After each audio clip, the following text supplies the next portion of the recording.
अब हम next part पे आते हैं, सॉल्यूशन की कंसंट्रेशन को हम कैसे एनालाइज करें। सो सॉल्यूशन हमारा डाइल्यूट हो सकता है, कंसंट्रेटेड हो सकता है और सैचुरेटेड भी हो सकता है। हम डिफरेंट टर्म्स को एनालाइज करते हैं। कंसंट्रेशन सॉल्यूशन की हम सॉल्यूट और सॉल्वेंट के अमाउंट के बेसिस पे बताते हैं। तो सॉल्यूट क्या होता है हमारा बेसिकली,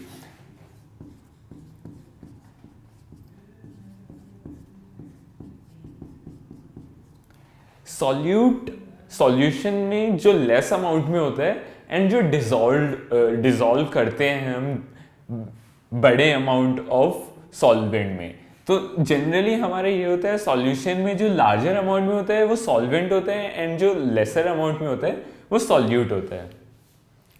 तो कंसेंट्रेशन को हम वेरी कर सकते हैं अमाउंट्स, दोनों के अमाउंट पे। कंसेंट्रेशन हम ऐसे निकाल सकते हैं, कंसेंट्रेशन दो तरीकों से बहुत सारे तरीकों से निकाल सकते हैं, लेकिन आज हम दो तरीके पढ़ेंगे, mass by mass and mass by volume. So first तरीका है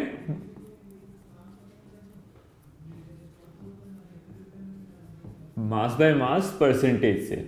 सो इसमें क्या होता है, कंसेंट्रेशन हमारी होती है मास ऑफ सॉल्यूट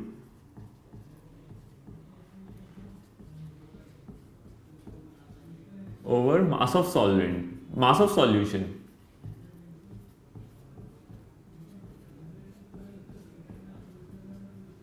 into 100। तो ये हमारा मास बाय मास परसेंटेज है कंसेंट्रेशन को निकालने के लिए। हमारा दूसरा तरीका होता है mass by volume.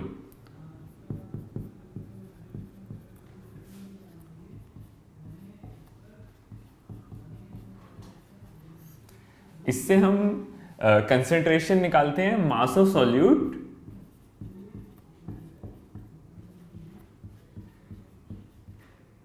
Over mass of volume of solution.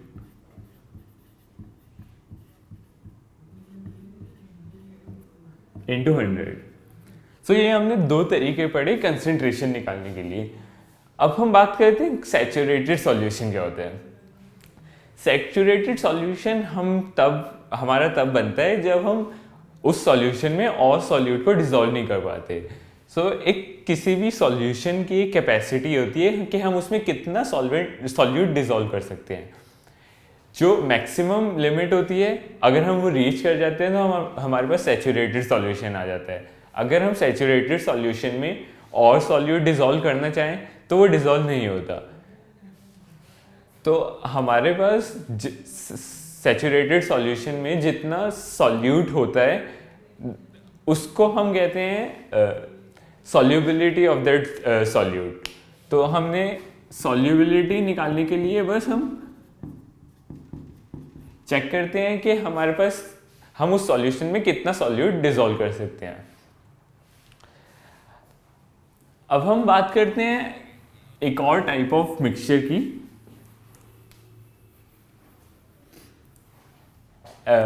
Alloys आपने सबने सुना होगा। एलॉयज क्या होते हैं? एलॉयज जनरली मेटल्स का मिक्सचर होता है एंड मेटल्स का होमोजेनस मिक्सचर होता है। उसमें हमारे पास यूनिफॉर्म कंसंट्रेशन होती है पूरे मिक्सचर में। एंड एलॉयज का एक इम्पॉर्टेंट क्राइटेरिया ये है कि उसमें डेफिनेट कॉम्पोजिशन होती है। तो एलॉय जैसे ब्रास है, brass is a mixture of zinc and copper। तो ब्रास के मिक्सचर में जिंक और कॉपर होगा और वो डेफिनेट अमाउंट में होगा, फिक्स्ड अमाउंट होगी। एलॉयज को हम होमोजेनियस मिक्सचर इस वजह से बोलते हैं क्योंकि उसमें हमारे पास यूनिफॉर्म कंसंट्रेशन होती है पूरे मिक्सचर में।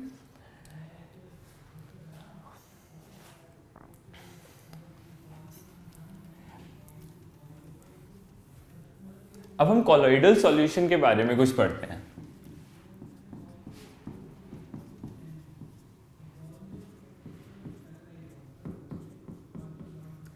कॉलॉइडल सॉल्यूशन के दो कंपोनेंट होते हैं, डिस्पर्स्ड फेज और डिस्पर्सिंग मीडियम। जो हमारा ज़्यादा अमाउंट में जैसे सॉल्वेंट होता है उसी की तरह कोलॉइडल सॉल्यूशन में डिस्पर्सिंग मीडियम होता है। जिस चीज़ में हम सॉल्यूट को डिसॉल्व करेंगे कोलॉइडल सॉल्यूशन में, उसको हम बोलेंगे डिस्पर्सिंग मीडियम, और जो चीज़ हमारे डिस्पर्स्ड फेज में रहती है, जो पार्टिकल्स हमारे कोलॉइडल सॉल्यूशन में होते हैं, जो डिस्पर्स्ड होते हैं, उन्हें हम बोलते हैं डिस्पर्स्ड फेज।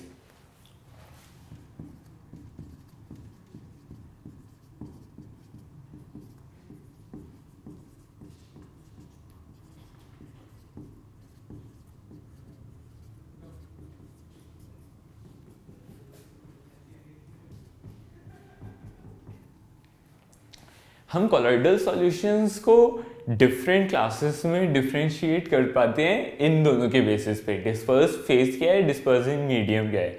सो हमारा disperse phase solid liquid gas में से कुछ भी हो सकता है, डिस्पर्सिंग मीडियम भी सॉलिड लिक्विड गैस में से कुछ भी हो सकता है। सो हम एक दो एग्जांपल्स को देखते हैं। गैस जिसमें हमारा डिस्पर्सिंग मीडियम होता है और डिस्पर्स फेज अगर हमारा लिक्विड है,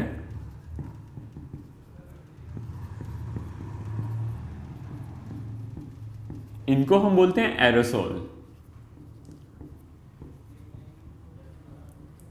सो ये हमारे डिफरेंट, ऐसे ही हमारे बहुत सारे different types of colloidal solutions होते हैं। अब हम अपने नेक्स्ट टॉपिक पे आते हैं, फिजिकल एंड केमिकल चेंजेस पे। सो फिजिकल चेंजेस क्या होते हैं? फिजिकल चेंजेस में फिजिकल प्रॉपर्टीज चेंज होती हैं एंड कोई न्यू सब्सटेंस नहीं फॉर्म होता।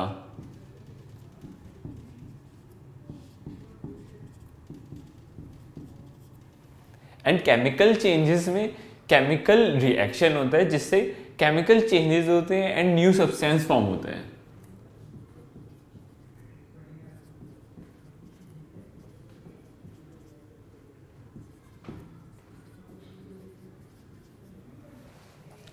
अब हम इनके एग्जांपल्स देखते हैं। जैसे केमिकल चेंज का एक एग्जांपल है बर्निंग ऑफ कैंडल। उसमें क्या होता है, जब हम कैंडल को बर्न करते हैं तो ऑक्सीजन और कैंडल के अंदर जो कार्बन होता है वो कंबाइन करके CO2 बनाता है। सो हमारा एक न्यू सब्सटेंस फॉर्म हो रहा है, CO2 एंड ऑक्सीजन और कार्बन यूज हो रहे हैं। फिजिकल चेंजेस का एक एग्जांपल है, अगर हम वाटर को लेके कूल डाउन करके आइस में कन्वर्ट करते हैं तो हमारा उसमें फिजिकल स्टेट चेंज होती है एंड कोई भी केमिकल प्रॉपर्टी वाटर पार्टिकल की चेंज नहीं होती। सो अब हम देखते हैं कि प्योर सब्सटेंसेस क्या होते हैं।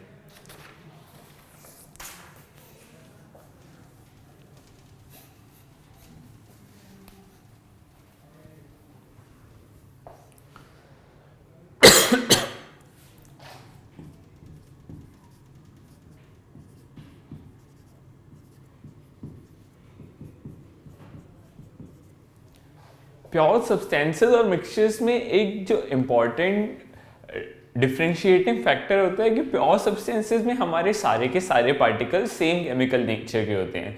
जैसे अगर हम कंसिडर करते हैं कार्बन को, तो अगर हम कार्बन कहीं से भी लें उसमें सेम पार्टिकल्स होंगे, उनका सेम केमिकल नेचर होगा। सो प्योर सब्सटेंसेस को हम दो टाइप्स में डिफरेंशिएट कर सकते हैं, एलिमेंट्स और कंपाउंड्स।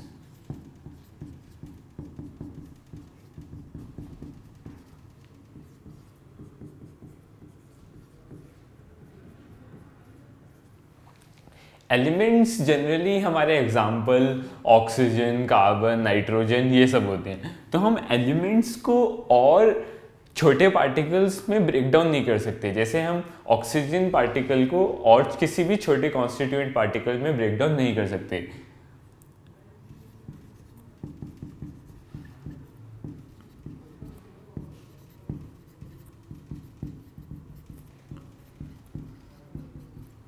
पर कंपाउंड्स हमारे जनरली काफ़ी सारे एलिमेंट्स का कॉम्बिनेशन होता है। सो कंपाउंड जैसे हमारा सोडियम क्लोराइड है, सो इसमें हमारे दो पार्टिकल्स हैं, सोडियम के और क्लोराइड के। तो हम कंपाउंड्स को जनरली छोटे पार्टिकल्स में ब्रेक डाउन कर सकते हैं। इसको हम केमिकल रिएक्शंस से ब्रेक डाउन कर सकते हैं। फिजिकल रिएक्शन से हम कंपाउंड्स को ब्रेक डाउन नहीं कर सकते। सो हम केमिकल रिएक्शन से इसको ब्रेक डाउन कर पाएंगे सोडियम में और क्लोराइड में। सो हमारा मेन डिफरेंशिएटिंग फैक्टर ये होता है कि एलिमेंट्स हमारे सबसे छोटे कॉन्स्टिट्यूएंट पार्टिकल्स होते हैं किसी भी सब्सटेंस के, and compounds combination of element होता है।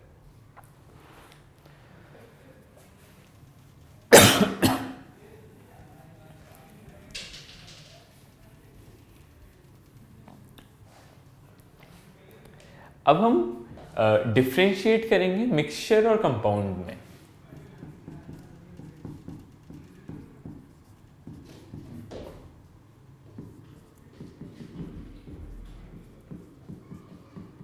हमने देखा कि मिक्सचर भी कॉम्बिनेशन ऑफ पार्टिकल्स है एंड कंपाउंड भी कॉम्बिनेशन ऑफ पार्टिकल्स है, पर दोनों में डिफरेंस क्या है? मिक्सचर में जो हमारे पार्टिकल्स होते हैं वो किसी भी कॉम्पोजिशन में प्रेजेंट हो सकते हैं। जैसे हमारा लेमनेड है, उसमें हम किसी भी कॉम्पोजिशन में सॉल्ट, वाटर और शुगर को ऐड कर सकते हैं। पर कंपाउंड में हमारा स्पेसिफिक कॉम्पोजिशन होती है। जैसे मिक्सचर का एग्जांपल हुआ लेमनेड, एंड कंपाउंड का एग्जांपल है मान ले सॉल्ट इज NaCl। तो हमारा इसमें क्या होएगा कि सोडियम और क्लोराइड 1:1 कॉम्पोजिशन में ही प्रेजेंट हो सकता है, वरना हमारा डिफरेंट कंपाउंड बन जाएगा। तो इसमें सेम कॉम्पोजिशन होती है, इसमें कोई भी कॉम्पोजिशन हो सकती है। अब हम मिक्सचर को ब्रेक डाउन कर सकते हैं फिजिकल चेंजेस से।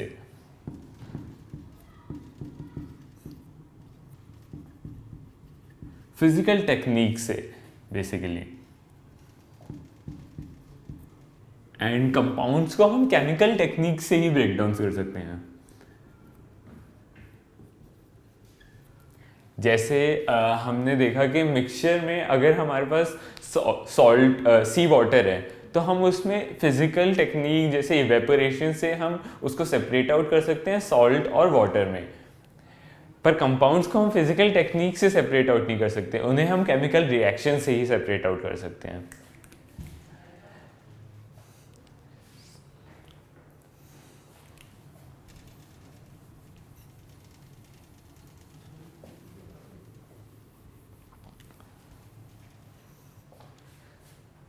तो अब हम अपने चैप्टर को समराइज करेंगे। हमने देखा कि कोई भी सब्सटेंस, मैटर को हम दो पार्ट्स में डिवाइड कर सकते हैं, प्योर सब्सटेंस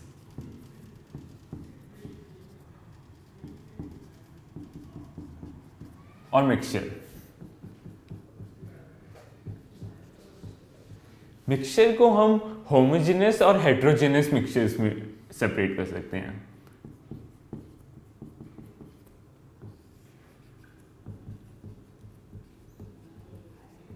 हमने देखा होमोजेनस मिक्सचर्स जनरली सॉल्यूशंस होते हैं, और हमने एलॉयज भी देखे, एलॉयज भी होमोजेनस मिक्सचर्स होते हैं। हेट्रोजेनस मिक्सचर्स में हमारे सस्पेंशंस और कॉलॉइड्स,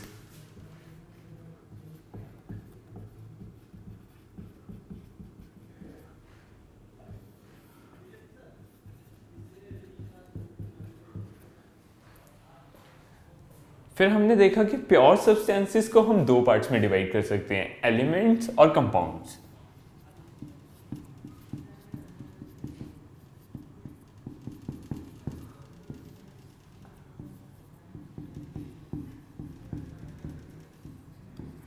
सो फाइनली हम किसी भी मैटर को कैसे डिफरेंट पार्ट्स में डिस्टिंग्विश कर सकते हैं on the basis of chemical nature के, उसकी केमिकल प्रॉपर्टीज क्या है। तो आज हमने वो सीखा।